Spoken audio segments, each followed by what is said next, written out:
শিক্ষাক্ষেত্রে অসাধারণ ফলাফলের স্বীকৃতি হিসেবে ব্যতিক্রমী পুরস্কারের ঘোষণা দিয়েছে সংযুক্ত আরব আমিরাতের শারজাহ পুলিশ। উচ্চ মাধ্যমিককে কৃতিত্বপূর্ণ সাফল্য অর্জনকারী শিক্ষার্থীদের উৎসাহিত করতে শারজাহ শহরের সরকারি শিক্ষা প্রতিষ্ঠান থেকে উত্তীর্ণ সেরা 10 শিক্ষার্থীকে দেওয়া হবে সম্পূর্ণ বিনামূল্যে ড্রাইভিং লাইসেন্স।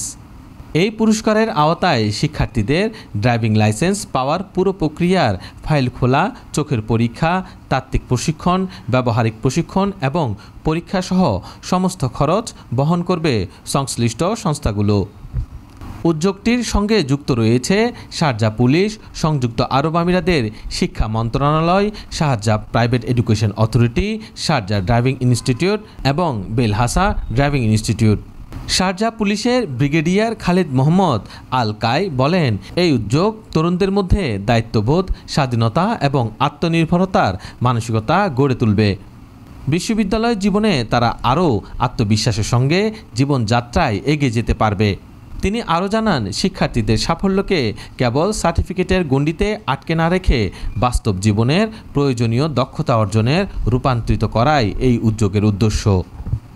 শুধু সাধারণ শিক্ষার্থীদের জন্য নয়, licence for the children of givers নামে আরেকটি বিশেষ উদ্যোগের আওতায় শারজাহ পুলিশের কর্মীদের সন্তানরা গ্রীষ্মকালীন ছুটির সময়ে ড্রাইভিং প্রশিক্ষণে 50% ছাড় পাবেন। এটি একটি অনন্য উদাহরণ যেখানে সরকারি ও শিক্ষা প্রতিষ্ঠানের মধ্যে কার্যকর সমন্বয় তৈরি হচ্ছে। এই উদ্যোগ শুধু পুরস্কার নয়, বরং নিরাপদ ড্রাইভিং সংস্কৃতি গঠনের পথও সুগম করবে বলে মনে করছেন উদ্যোক্তারা। ব্রিগেডিয়ার আল কাইয়ের ভাষায়, এই প্রকল্পগুলো একদিকে যেমন ভবিষ্যৎ নাগরিকদের গড়ে তুলবে, অন্যদিকে নিরাপদ সড়ক ও যানবাহন ব্যবস্থার দিকেও বড় অবদান রাখবে। এই প্রশংসনীয় উদ্যোগ শিক্ষার্থীদের মাঝে ইতিবাচক প্রতিযোগিতা ও সচেতনতা বৃদ্ধিতে কার্যকর ভূমিকা রাখবে বলে আশ্বাস সংশ্লিষ্টদের। এই ধরনের সামাজিক ও প্রশাসনিক সমর্থন তরুণদের প্রাতিষ্ঠানিক সাফল্যকে বাস্তব জীবনের প্রয়োগযোগ্য অর্জনে রূপান্তর করার একটি দুর্লভ সুযোগ।